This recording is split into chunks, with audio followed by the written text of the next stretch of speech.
আমাদের আসলেই উচিত ভালোবাসা থেকে দূরে থাকা, কারণ ভালোবাসার রং বদলায় কারণে অকারণে। তার সাথে আমার প্রথম দেখাটা নাকি তার জীবনের সব থেকে সুন্দর মুহূর্ত ছিল। আমাদের দেখাটা হয় অন্যভাবে, একটা সুন্দর ভাবে। আমি রিক্সা থেকে নামবো, সে তার ফ্রেন্ড সহ সামনে দিয়ে হেঁটে যাচ্ছিল। লাল কালারের একটা ড্রেস পরেছিলাম আমি, করোনাকালীন সময় সেই কারণে মাস্ক পরেছিলাম। সে নাকি আমার চোখের মায়ে পড়ে যায়, তাকেও ছিল কয়েকবার। আমিও তাকিয়েছিলাম, কারণ অনেক আগে থেকে আমার ফ্রেন্ড লিস্টে ছিল সে।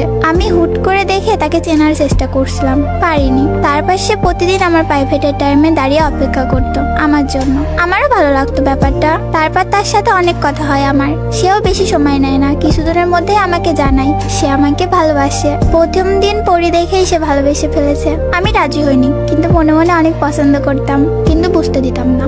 সেও হাল ছাড়েনি, আমরা কথা বলা বন্ধ করিনি। সে আমাকে সময় নিতে বলে, আমিও কিভাবে যেন তার মায়ায় পড়ে যাই।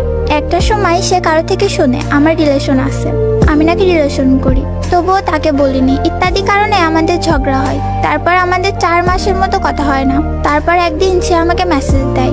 তারপর দূরত্ব যেন আমাদের মধ্যে ভালোবাসাটা আরো বাড়িয়ে দেয়। সবকিছু ঠিকঠাক ভাবে চলে। তারপর করোনার পর সব প্রতিষ্ঠান খুলে দেয়। সে তার কলেজে ঢাকায় চলে যায়। ওই দিন ফার্স্ট কান্না করছিলাম, বুঝতে দেয়নি তাকে, তবুও সে কিভাবে যেন বুঝে যায়। আমাকে বলে, পাগলি কান্না করো না, আমি আসতেছি কিছুদিন পরেই। তখনও তাকে ভালোবাসি বলিনি, কিন্তু সে বুঝতো আমি তাকে ভালোবাসতাম। আমি যেভাবে চাইতাম, যা বলতাম, সে মেনে নিত।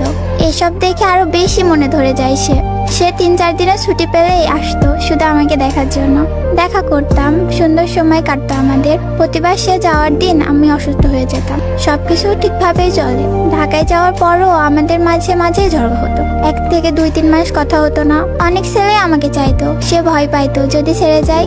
জেলাসি কাজ করতো তার মধ্যে। আমি তাকে বুঝাইতাম, দেখো আমাদের মাঝে অনেক ঝগড়া হয়, কথা হবে না অনেক দিন, কিন্তু তার মানে এই না যে আমি তোমাকে ছেড়ে যাব। সে তবুও ভয় পেত। আমাকে ভালোবাসতো অনেক, আমার সব ইচ্ছাগুলো পূরণ করতো। আমার বাচ্চার মতো বিহেভে বিরক্ত না হয় আরো বেশি ভালোবাসতো আমাকে। আমার প্রতি তার এসব কেয়ার, ভালোবাসা সবকিছু দেখে খুব বাজে ভাবে আসক্ত হয়ে যায় আমি তার প্রতি। ভালোবেসে ফেলি খুব করে। তাকে কখনো সরাসরি ভালোবাসার কথা বলিনি, কারণ সে বুঝতো আমাকে খুব। সে একজনই ছিল জীবনে। খুব বাঁকাতেরা ভাবে কথা বলতাম তার সাথে, সেও মানিয়ে নিত। আমার ভালো লাগতো তার ভালোবাসা দেখে। আচ্ছা যাক সেসব কথা। তারপর একদিন হুট করে আমাদের মাঝে সামান্য কারণে কথা কাটাকাটি হয়, আবার কথা বলা বন্ধ হয় আমাদের। এর মাঝখানে সে নাকি নতুন করে সবকিছু গুছিয়ে নেয়। ফেসবুক অ্যাকাউন্ট খুলে অনেক মেয়েদের সাথে কথা বলে। আমিও নজর রাখতাম একটু একটু করে। যখন তার একদম চেঞ্জ বুঝতে পারি, কান্না করতাম খুব। আমার কান্না দেখে সে আমার সাথে কন্টাক্ট করে, আর আমার মুখের উপরে বলে দেয় আমার মতো হাজার হাজার মেয়ে নাকি এখন তার জীবনে আছে। আগে কেউ ছিল না, ওই জন্য আমাকে নিয়ে পড়েছিল।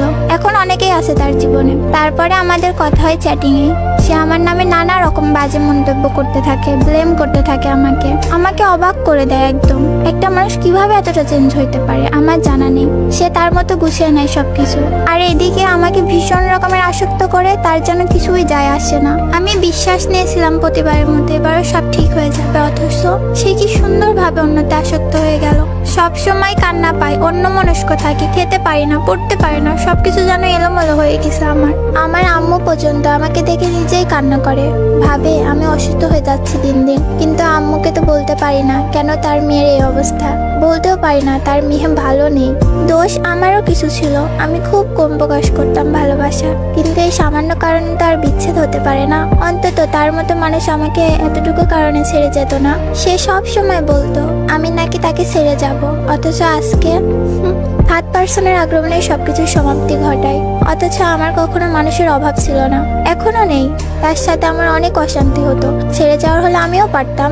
আমার ইচ্ছা করে তাকে এসব বলতে, কিন্তু পারি না, কারণ সে এখন আমার সাথে যেসব ভাষা ব্যবহার করে কথা বলে, আমার মেনে নিতেও খুব কষ্ট হয় যে ইনি আমার সেই মানুষটা। আমাদের আসলে উচিত না কাউকে এভাবে ভালোবাসা, অন্তত চোখের পানিগুলো ঠিক থাকতে।